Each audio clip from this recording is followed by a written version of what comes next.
नमस्कार दोस्तों, मैं मधुसूदन हूँ। आपको कृष्ण जन्माष्टमी की हार्दिक शुभकामनाएं। और आज हम आपको किस्से कहानियाँ सुनाएंगे भगवान कृष्ण से जुड़ी हुई। आगे हम जहाँ जहाँ पर भी भगवान कृष्ण का संदर्भ आएगा, हम उनके अलग अलग नामों का इस्तेमाल करेंगे, जिससे कि आप उनके चरित्र को और अच्छे से समझ पाएँ, उनके और गहराई से आप जुड़ पाएँ। आज गोपाल का 5252वां जन्मदिन है। इतिहास बहुत पुराना है और बहुत गहरा इतिहास कृष्ण का है। द्वारिकाधीश मंदिर या जगत मंदिर कह लीजिए, आज से 2200 साल पुराना मंदिर है, जहाँ पर भगवान कृष्ण की आंखें बहुत थोड़ी सी खुली हुई है। बांके बिहारी का श्रीनाथ जी मंदिर, जो कि राजस्थान में श्रीनाथ जी में स्थित है, नाथद्वारा में स्थित है, वहाँ पर उनकी आंखें हल्की खुली हुई है। बांके बिहारी मंदिर या मथुरा और वृंदावन के मंदिर की बात कर लीजिए, वहाँ पर कृष्ण के अलग अलग और बाल्य रूप का संदर्भ हमें मिलता है। मधुसूदन का मुख्य पात्र वेद व्यास द्वारा रचित महाभारत में हमें मिलता है। वेद व्यास द्वारा रचित गीता में माधव और अर्जुन की चर्चाओं का संग्रह है, जिसके अंदर हमें हमारे जीवन को जीने का एक अलग राह हमको दिखाई पड़ती है। आप आपकी जिंदगी में कोई और किताब पढ़े या ना पढ़े, लेकिन आपको एक बार गीता जरूर पढ़नी चाहिए। ये आपको जीवन को जीने का एक नया पर्सपेक्टिव देती है, एक नया अनुभव देती है, और आपको किस तरीके से हमारे जीवन को रखना है उसका एक नया सार देती है। चरित्र रचना की बात करें तो हरि का चरित्र बहुत ही विचित्र है। उनका बचपन हो, मथुरा और वृंदावन की कहानियां हो, या महाभारत का इतिहास हो, उज्जैन में उन्होंने स्टडी करी और फिर वहां से द्वारिका जाकर एक पूरा नया शहर बसाया, जिसे हम आज की द्वारिका कहते हैं। महाभारत और उसके बाद उनका अंत। देवकीनंदन का अधिकतम इतिहास हमें उत्तर भारत में ज्यादा देखने को मिलता है। हम ये नहीं कह रहे हैं कि दक्षिण भारत या बाकी भारत के प्रांत में उनका इतिहास नहीं है, लेकिन उतना उन्नत नहीं है। उड़ीसा पुरी में स्थापित भगवान जगन्नाथ का मंदिर कृष्ण के इतिहास को और रोचक बनाता है। केशव की देह से जुड़ा हुआ ये आखिरी मंदिर है जो पुरी में स्थापित है। माना जाता है कि यहाँ से उनका, द्वारिका से उनका हृदय जो बहकर उड़ीसा के पुरी में चला गया था, वहां पर जगन्नाथ मंदिर बना हुआ है। उसके इतिहास और कहानियों से आप सभी वाकिफ हैं। अब बात करते हैं मोहन के चरित्र की, जो कि बहुत ही रोचक है। क्योंकि ये आस्था का विषय है, इसलिए यहाँ पर आप अपने तर्क का इस्तेमाल नहीं कीजिए। तर्क का इस्तेमाल आपको सिर्फ वहीं करना है जहाँ पर आपको अंधविश्वास की बू आती हो। अपनों से बड़े हो या छोटे, सही हो या गलत, कृष्ण ने हमेशा पुराने रीति रिवाजों, पाखंडों और प्रथाओं को तोड़ने का काम किया है। इसका हमें यह भी सिखाया है कि हमें हर परिस्थिति में उस परिस्थिति के अनुरूप किस तरीके से रहना है।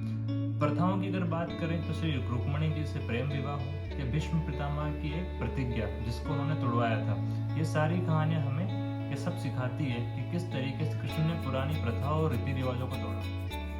यादवेंद्र ने सिर्फ तभी हथियारों का इस्तेमाल किया जबकि बहुत ज्यादा जरूरी हो गया था या कोई और विकल्प उनके पास उपस्थित नहीं था। यह उस परिस्थिति में करना जबकि उनके पास दुनिया का सबसे ज्यादा शक्तिशाली हथियार सुदर्शन चक्र था। नारायण ने तब यह फैसला लिया। यह हमें दिखाता है कि वो अहिंसा के कितने पक्ष में थे, और यही हमें सिखाता है कि हमें कितनी अहिंसा का इस्तेमाल हमारे जीवन में करना चाहिए। मुरली मनोहर, जिनको कि संपूर्ण भविष्य का ज्ञान था, लेकिन फिर भी उन्होंने कभी भी प्रकृति के नियमों को नहीं तोड़ा।